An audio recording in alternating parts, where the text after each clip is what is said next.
vais parler en français pour être le moins mal traduit. Très bien. Monsieur le Président de l'Assemblée parlementaire du Conseil de l'Europe, Madame la Secrétaire générale adjointe du Conseil de l'Europe, Mesdames et Messieurs, aujourd'hui, j'ai l'impression que je suis appelé à parler à propos d'un sujet qui peut-être devrait plutôt être débattu par des spécialistes. Mais puisqu'il faut le faire, je vais le faire de ma position. Celle d'un homme qui n'est plus très jeune. Moi aussi, je descendais dans la rue depuis que je suis jeune, mais le printemps est venu après. Et d'ailleurs, je vous félicite, parce que vous avez protesté, mais très peu, et vous vous êtes assis absolument gentiment. En fait, moi, je ne comprends pas qu'il y a des jeunes et des vieux. Je comprends qu'il y a des gens adultes. Dans mon esprit, il n'y a aucun problème pour que l'un d'entre vous soit chef d'État ou chef de gouvernement ou de parlement et pourrait être absolument tout aussi bien que nous et peut-être mieux. Je n'ai pas de problème dans ma tête et dans notre culture, c'est comme ça. C'est pour cela que ce que j'ai à dire aujourd'hui concernant la relation qu'il devrait y avoir entre la démocratie et l'économie, si j'ai bien compris, c'est quelque chose, quelque part, de très simple pour nous. Pourquoi? Parce que nous avons un exemple, Monsieur le Président. Dans notre région, un pays s'appelait la Tunisie. Il s'appelle toujours la Tunisie. Il y a une vingtaine d'années, les gens qui dirigeaient ce pays se sont mis dans la tête qu'il n'était pas nécessaire d'avoir ni d'accompagner les efforts de développement avec la démocratie. Ils pensaient d'ailleurs, ils trouvaient en Europe beaucoup de soutien dans tous sens. Ils pensaient que c'est possible de développer le pays tout en bafouant tout ce qui est droit de l'homme, tout ce qui est liberté, tout ce qui est démocratie. Eh bien, le résultat, vous l'avez vu. C'est pour cela que je pense, vous l'avez vu, dans cette explosion, cette révolution qui a démarré, qui, je ne pense pas, va revenir en arrière.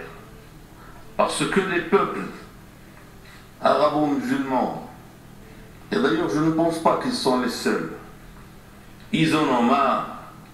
Ils en ont marre de voir que, en même temps que l'argent se trouve entre quelques mains, les libertés, les droits de l'homme, la démocratie sont bafoués tous les jours. C'est pour cela que je pense que c'est un processus de l'histoire qui va continuer. Bien sûr, nous au Maroc, grâce à Dieu, ça n'a pas brûlé.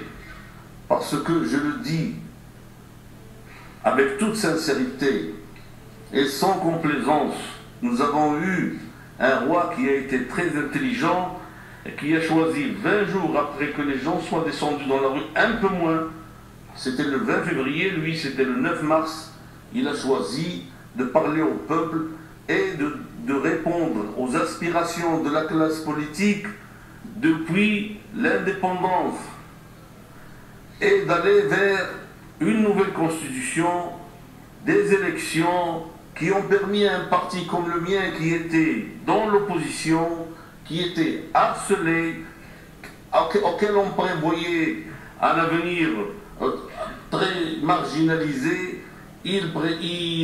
tout ça, ça a permis que notre parti soit placé le premier et que je sois aujourd'hui chef de gouvernement en face de vous. Et notre popularité a été attaquée, Monsieur le Président, d'une façon incroyable durant ces 9 mois d'exercice du pouvoir. Mais la population continue à adhérer parce que nous avons gagné des élections partielles il y a quelques jours où on a gagné 3 sièges sur 4. Ils ont quand même trouvé la possibilité de dire qu'on a perdu 15 000 voix en ne faisant pas la différence entre les élections partielles et les élections générales. Tout ça, si vous me le permettez, je le prends comme introduction, si le temps le permet, pour essayer de vous expliquer, messieurs les Européens, que nous admirons, et que on se trouve à chaque fois en face de vous. C'est-à-dire, vous avez été nos colonisateurs, vous avez accompagné nos dictateurs, vous avez accueilli nos révolutionnaires, et aujourd'hui vous accueillez les leaders du printemps arabe. Je vous félicite, parce que tout le monde trouve refuge chez vous, et soutient chez vous d'une façon ou d'une autre. C'est excellent, c'est excellent. Mais aujourd'hui, je ne vais pas vous donner de recettes formidables. Je voudrais que vous expliquiez ce que je pense de ce qui se passe chez nous. Si vous nous comprenez, ce sera mieux pour tout le monde. Je pense, si j'ai raison. En tous les cas, mettez ce que je vais vous dire entre ce que vous avez comme façon de voir ce qui se passe chez nous. Parce que j'ai l'impression qu'à chaque fois vous vous trompez. Et à chaque fois que vous vous trompez, ça coûte cher. Ça nous coûte cher, ça nous coûte cher, ça coûte cher à l'humanité. Et ça nous enlève la possibilité d'avancer avec le moins de sacrifices possible dans le bon sens. Et ça, c'est possible. Je vais vous le dire tout de suite. Moi, je pense à un monde dans lequel on irait et reviendrait beaucoup plus facilement, où on partagerait les fruits de notre développement d'une façon un petit peu plus juste. Il n'y a rien à faire. C'est d'abord vous qui profitez de ce qui se passe dans le monde. Bien sûr, les États-Unis avec des richesses qu'il y a dans nos pays et dans vos pays, du développement, de la démocratie, de la dictature, de tout ce qui se passe. Mais il semble que ce n'est pas tenable.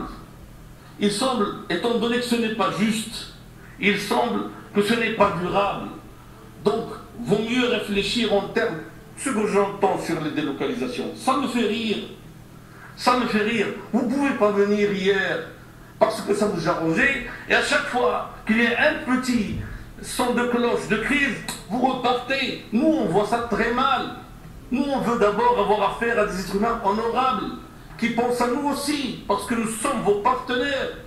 Et si vous êtes venus chez nous quand ça marchait bien, nous serions très confortés de vous voir rester avec nous, même si ça marche mal. Et on essaiera de régler la crise ensemble. Nous avons une crise politique, mais vous avez... Nous avons une crise politique, mais vous avez une crise économique. Mais moi, je n'ai pas peur de votre crise. Je vous le dis. S'il faut diminuer un peu votre façon de vivre, faites-le. C'est tout, et vous aurez réglé tous vos problèmes. Vous ne pouvez pas insister et dire on veut tout maintenant et tout de suite, et obliger vos politiques à aller vers la mer. Ça, je l'ai vu sur une caricature. C'est pas possible. Les Européens sont des gens qui ont fait preuve de beaucoup d'intelligence, de beaucoup de noblesse, de démocratie, etc. Vont-ils reculer devant une petite crise comme ça? Nous sommes des êtres humains. Dieu nous a créés ici pour vivre et pour être heureux. On pourra le faire. Peut-être qu'on devra consommer un peu moins. Peut-être qu'on devra être un petit peu plus juste les uns envers les autres. Mais il n'y a pas de problème à faire ça. Il suffit de le vouloir et de le dire. Il suffit que vos politiques vous le disent carrément et directement. Ils peuvent le faire. Pourquoi vous leur faites peur? Pour qu'ils aillent toujours dans le même sens. Mais dans le même sens, ils vont finir par tomber dans le ravin. Ça ne marchera pas. Alors laissez-moi maintenant vous expliquer ce qui se passe chez nous. Notre problème, ce n'est pas un problème de démocratie. Nous avons choisi la démocratie. Nous aussi, on a notre démocratie, notre façon d'être démocrate. Je ne vous le cache pas, la vôtre n'est pas parfaite. Je suis tout à fait d'accord. Mais nous, comme vous, on trouve qu'elle est la moins mauvaise. Et nous l'avons choisie, ça fait longtemps. Il n'y a pas un citoyen marocain ou un citoyen arabe qui dit « je ne veux pas de la démocratie ». Alors qu'est-ce qu'il veut en échange? Une dictature. Bien sûr, nous avons dans notre culture une forme encore plus idéaliste du pouvoir. Mais ça demande... Mais notre problème, c'est un problème d'abord, cette démocratie, quand on en parle et quand on veut la pratiquer avec laisser, de créer l'autre problème, c'est un problème de développement. Mais comment faire quand il n'y a pas la démocratie pour être sûr que le développement est entre de bonnes mains? Comment faire pour que les fruits du développement n'aillent pas entre les mains des forts, qui souvent sont soutenus par des pays qui sont tout aussi forts? Et on voit en fin de compte que les fruits du développement profitent toujours à une élite et qu'une partie de la population est abandonnée à elle-même. Elle n'a rien. Cette partie, ça c'est la chose que vous avez pu réussir à régler chez vous. Chez vous ça marche parce que les gens forts ils ont beaucoup, les autres ils ont un peu. Chez nous les gens forts ont tout, presque plus que les vôtres. Mais ceux qui n'ont rien, ils n'ont rien. Et ils sont énormes, c'est beaucoup. Il s'agit souvent d'une partie de la population qui est aux alentours de entre 30 et 50% de la population. C'est pour cela qu'il n'y a pas d'équilibre, ça explose, ça finit par exploser. C'est pour cela qu'aujourd'hui, et il y a aussi un problème d'identité. N'oubliez pas qu'on a tout essayé, ça fait un siècle, plus d'un siècle, ça fait 4 siècles qu'on vous remarque, qu'on vous suit, on voit ce qui s'est passé chez vous. Vous pensez que nous avons envie de revenir à éclairer nos maisons par des lanternes, bien que la lanterne soit le symbole de mon parti? Vous pensez qu'on veut revenir et enlever tout ce qui est façon de la nouvelle éducation moderne? Non, on veut aller comme vous vers le développement. Mais nous sommes des musulmans. Le monsieur qui m'a précédé ce matin et qui a parlé de la laïcité, mais il faut qu'il sache de quoi il parle. Parce que pour vous, si vous avez pu être laïque, c'est parce que vous aviez l'Église et vous aviez le pouvoir. Et ils s'étaient alliés, vous les avez séparés. Nous, ils ne sont pas alliés, ils sont le même. Donc, même s'il faut, si vous pensez que c'est notre avenir, ce n'est pas comme ça. Ce n'est pas en nous imposant, d'ailleurs, comme on nous impose un tas de choses, que ça marchera.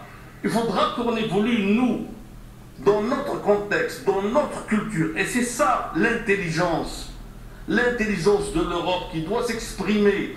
Cette façon d'intégrer les autres, d'être compréhensif, d'entendre, d'écouter les jeunes, d'écouter les femmes, d'écouter les Albanais, d'écouter ceux qui sont à droite, ceux qui sont à gauche, et d'avoir suffisamment d'espace dans son cœur d'abord, dans sa raison après, et dans son espace en fin de compte, qui permet à intégrer tout le monde dans le sens où on chercherait le meilleur, parce que soyez un petit peu plus humble. Vous ne connaissez pas la vérité, et votre modèle n'est pas parfait. Vous pouvez, oui, je vais conclure, ne vous en faites pas, je ne dépasserai pas mes 15 minutes, n'est-ce pas? J'ai le droit à 15 minutes. Alors je sais aussi compter. Je sais aussi compter. Alors ce que vous devez comprendre, et c'est pas nous qui vous l'avons. Je sais aussi compter. C'est pour cela, si j'ai 15 minutes, hein, je ne veux pas les dépasser. On le fait 15. Je ne veux pas les dépasser, je veux être juste. J'essaye d'être juste. Alors pour conclure, puisque ça m'a été demandé humblement, je veux dire, notre avenir, selon ce que je pense, ce n'est pas de rechercher encore des modèles qui vont imposer à nos sociétés un modèle de développement, ni un modèle de démocratie. Notre avenir, c'est d'essayer de nous entendre pour nous donner un vrai coup de main, pour qu'on puisse ensemble bâtir l'avenir dans lequel chaque pays, chaque religion, chaque culture aura suffisamment d'espace pour qu'on puisse évoluer tous dans le bon sens, le meilleur, et on ne l'a pas encore trouvé. Merci.